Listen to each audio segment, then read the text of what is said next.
One. Hello, and welcome to the Eyes and Harmony podcast. On this channel, we talk everything old, new, and new, upcoming. That's it. Oh. Yeah, I messed it up. Yeah. No. Where are we? What time is this? This is because there's not enough new and upcoming stuff. That's what tripped me up. Yeah, classic New Who, and it's kind of old Who now. I know we call it New Who, but 2005 was a long time ago, guys. I think we'll call that the Renaissance period, I think, like Disney. The Renaissance Who, and then, yeah. Because we're going to have to call it something else at some point, because we can't keep calling 2005 New Who. Well, I guess everything kind of...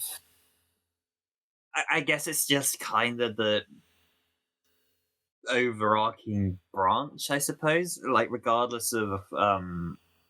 Because, like, classic Doctor Who was just called Doctor Who throughout its run. Like, you can go back to the William Hartnell era, and, like, even if you're, like, watching it at the point, even if you're, like, thinking about it, like, from, you know, around the time of Sylvester McCoy, that's just Doctor Who. That's not new or old Doctor Who. That's just Doctor Who.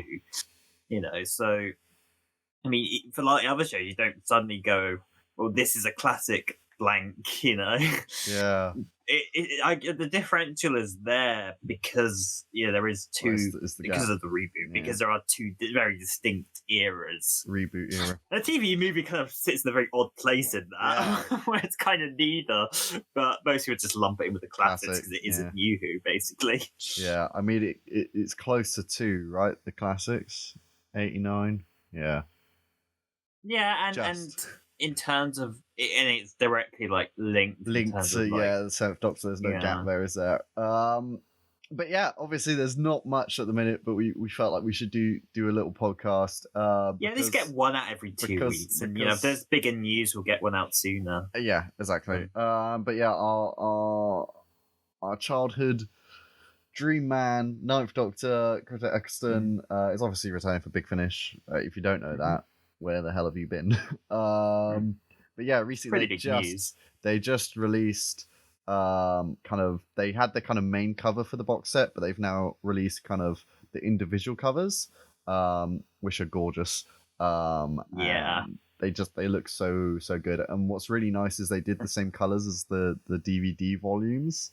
So like the very first DVDs of Doctor Who was like red for Rose, like, the first three, green, blue, and purple, and they've done that. Still have those about. Yeah, you've got them somewhere. And like they've done the same colors, which is really, really, really cool. So it's just kind of one story. It's like one overarching story with 3 stories within it, isn't it? It's continued. So like that's usually what they do within these adventures kind of box sets. Because I got a few of those now. Is that they kind of they have within the box sets, it will usually be a continuing story, even if like the episodes are different enough. They don't always do it like so. I think a lot of the 10th Doctor ones, for example, are just kind of set up like 10th Doctor episodes to where it won't. They'll have like Doctor and the same companion, as usually they kind of keep that consistent throughout the different box sets they're in, but like they'll have the Doctor just show up somewhere and do it. It won't be like a continuing narrative or anything. But it's interesting that they do it here. Yeah, so this one sounds kind of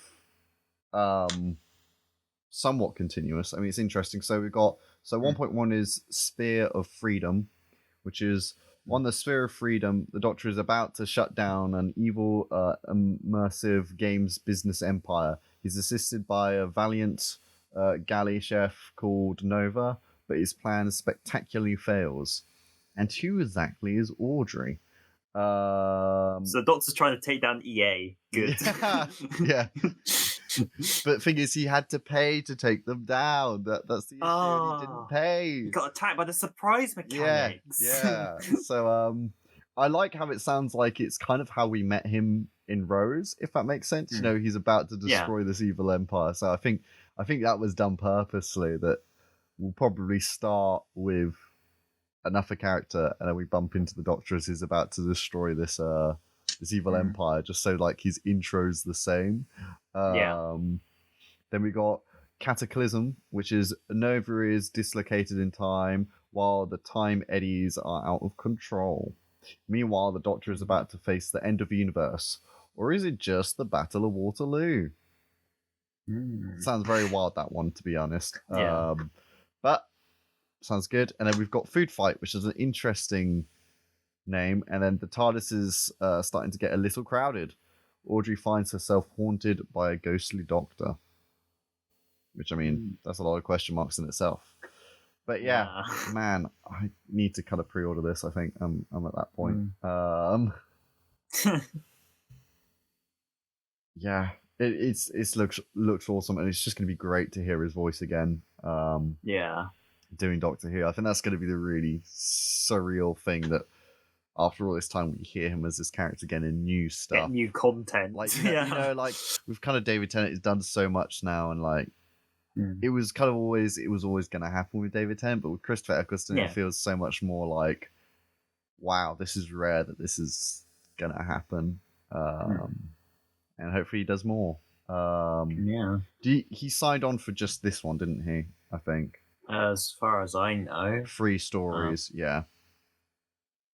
Well, no, 3 volumes, because this is just the first volume. Oh, is this just the first volume? Okay, so that means 6, 9 even. Because they kind of like packs. Okay, that's cool. Yeah, I think there are basically 3 packs of these. Basically. Oh yeah, because this is 1.1. Okay, awesome. Because that's what everyone was saying. Was that this is like basically a new series of Christopher Eccleston, more or less, just in terms of the amount of stuff he's. Yeah, that's wild actually. Fucking hell. He finally gets to season 2. Finally, yeah, but set before. Season 0. Season 0. Yeah, S0. Wow. Okay, that's awesome.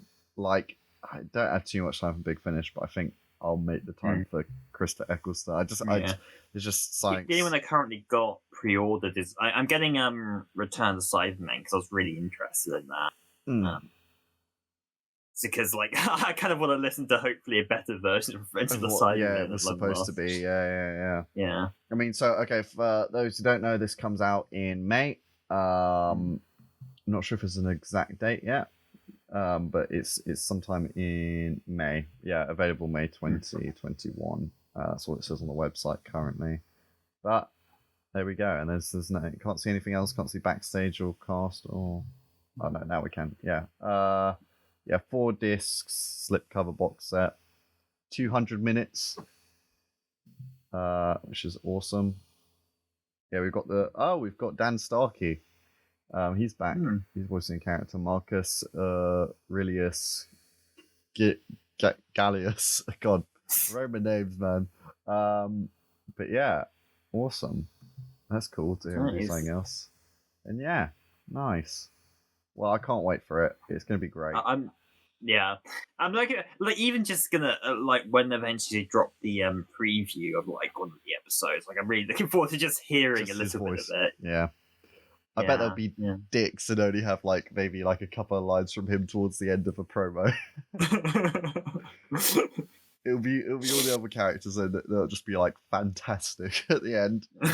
Run. Yeah. Lots of planets have a north. That's just it. That's the whole. I'd still buy it if that was the whole promo. Just lots of planets have a north. Sold. You sold me. That's what I want. Man, love it. Can't wait. Cannot wait. Yeah, that's that.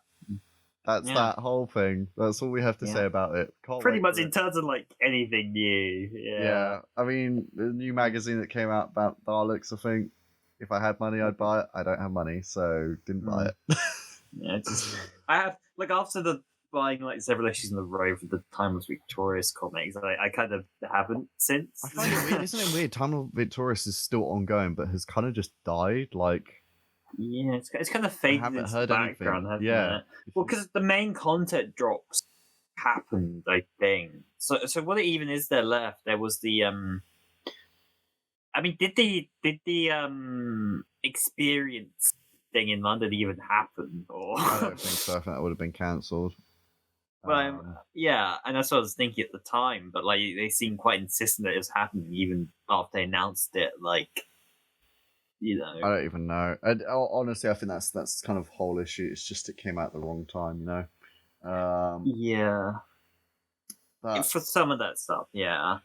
hey ho, that's just, you know, you play There chicken you with the go. universe. But yeah, that's it. That's all. Pretty You much. watched Arc Infinity recently. Yeah. I guess I'll just say quickly. I did finally sit down and watch Arc Infinity at long because like Time Flight kind of burnt me enough to where I just like I don't want to watch anything for a little bit, and then finally I got around to watching Arc Infinity, and it's just kind of mediocre. So I'm probably not going to watch anything for a little while now again. Yeah, it's just like the Amsterdam stuff is pretty slow and not very interesting. Like, I yeah. don't really It's like, hey, we can care film in about Tegan Amsterdam. Cullen. It's like, great. We'll just have Tegan running about for a bit. Run this Tegan doesn't way. even show up till whenever. It's just so weird that she left and then she like comes back. It's so random. Yeah, and they don't even really properly bring it up. Like, if that was a New Who thing, that would be such a big thing that she managed to find him.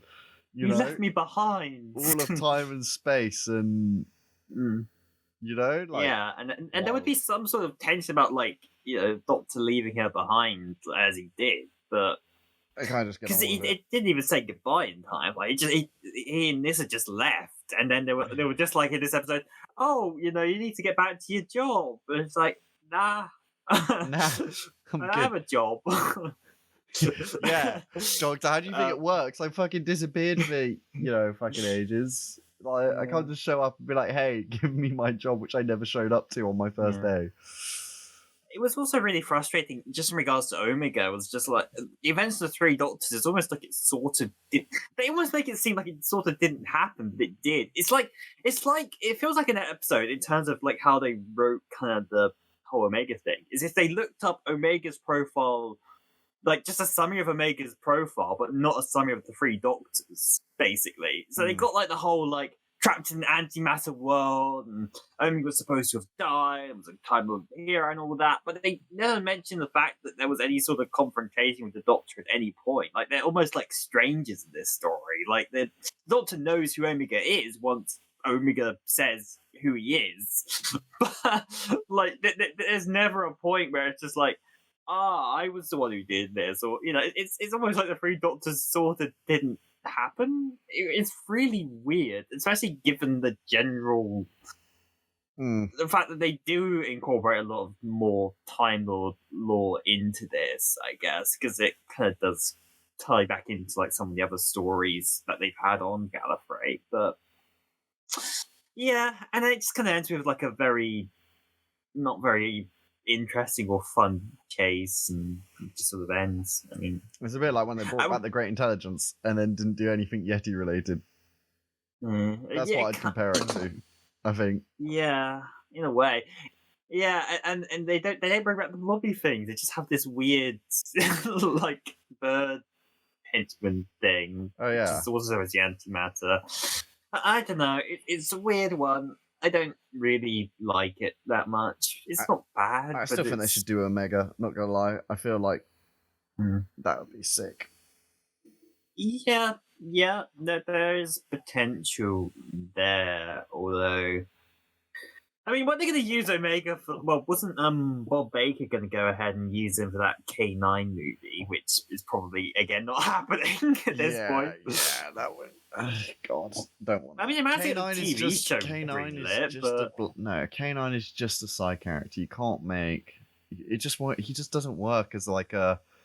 Unless you change everything he is, he just can't carry a series. He's a great side character, fantastic. Love him to pieces. But I just do not want to watch the whole series of K9 being K9. Like, he's a quirky side character. That's what's great about him. It's just he's not. I wonder if with K9 fight Omega, the power level there is. Omega just needs to lay down a bunch of gravel and dirt, and he would be able to move anywhere. What happens is K9 befriends John Wick. Then Omega kills K9, and John Wick then stops Omega. Oh, I see. It's a 3-step plan. And then K9, because it's a robot dog, he can just get rebuilt. And it's like, haha, got you, Omega. Thanks on you. And then you've got Keanu Reeves, and it's all in the same universe. And you can have it all crossover, making it bigger. But I doubt that film's gonna happen now, though. Probably. I mean, I haven't heard anything about it in so long. Like, they announced it, and it just kind of vanished. Yeah, production hell, mate. Like most projects, it's just not going to happen. There is a potential for Omega, especially given that they're now doing more Gallifrey stuff. They should. I think is like doing the 3 Doctors costume with modern day. Costume design. Well, there's some pretty good. I saw some pretty good fan art of basically that, where it's just like kind of the old head, but you kind of have more the red Time Lord robe, since Omega was kind of creative before that was a thing. Yeah. So kind of having that kind of fusion there would be pretty cool, I think. Yeah. Because the Argofinity helmet, I don't like. That's just weird. Like, why? Oh yeah, it's just the constant frown of the mask. It's just fantastic. I love. I'm looking. It's like a Greek mask, basically. Yeah. It's like one of the. Yeah, the happy sad. Yeah. Yeah, I'd love if they did that. It almost is like a Greek tragedy. Yeah, it basically is. Well, it is. Yeah. I mean, I think that's the whole point of it, isn't it? It's like. He's a tragic character who was betrayed and by his own people. And like, surely now he could come back when there's no one on Gallifrey. Exactly. Like, perfect timing for him to claim it as his own and to be this, lost kind of this sole person on this planet.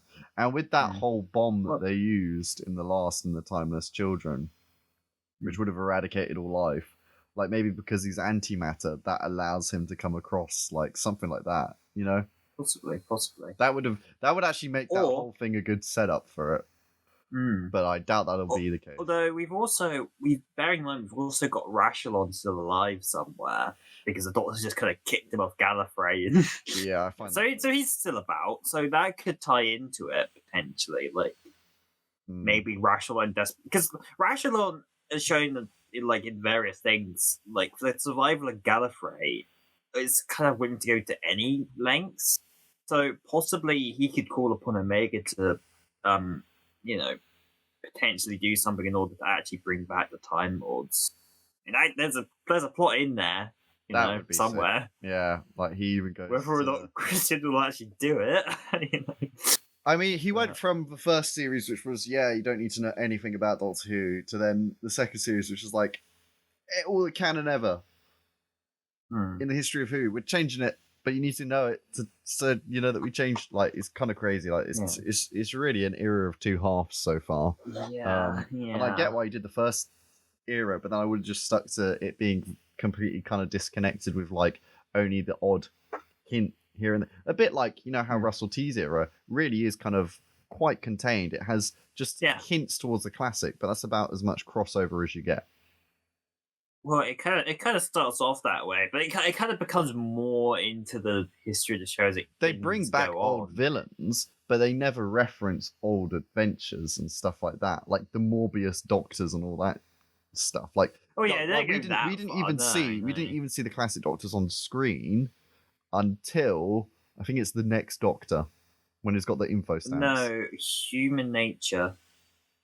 Do we see them in drawings? Oh yeah, the drawings of all the Doctors. Yeah, that's it. Yeah, and that's because that book was a classic, basically, a classic story. But actual footage of them on screen is like, it's the it's the next Doctor. Like, that's quite late in, I kind of wish they would kind of go back to that, maybe. But then we also, had things exclusively for like classic fans. So we had Sarah Jane returning. Oh yeah, but they never they mentioned like some of the monsters she faced, but you see like that she could have said anything there and it wouldn't have mattered. Obviously they used actual classic bad guys, but it's like that's like the early days of like it coming back as well. You kind of want to please those fans, but now we're at a point where it's kind of, I feel like you can't really do that as much. I feel like if they bring back any old companions, it will be an old one from this series, from 2005 onwards. It would be like Martha Jones returning or something like that. It won't be a Nissa or a Tegan or any of that.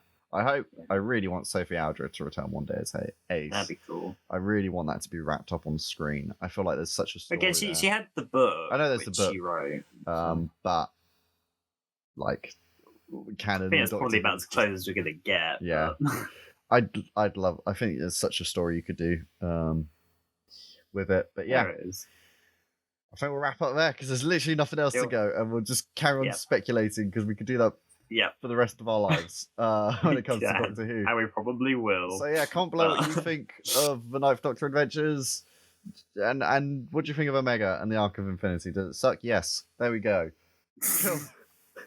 We'll see you in a fortnight, guys, because I doubt there's going to be any news between now and then. So yeah, tomorrow, Blank announces the next Doctor. That'd be so hilarious, but great at the same time because they actually something to talk about. There we go. We'll see you next time, guys. Bye. Bye.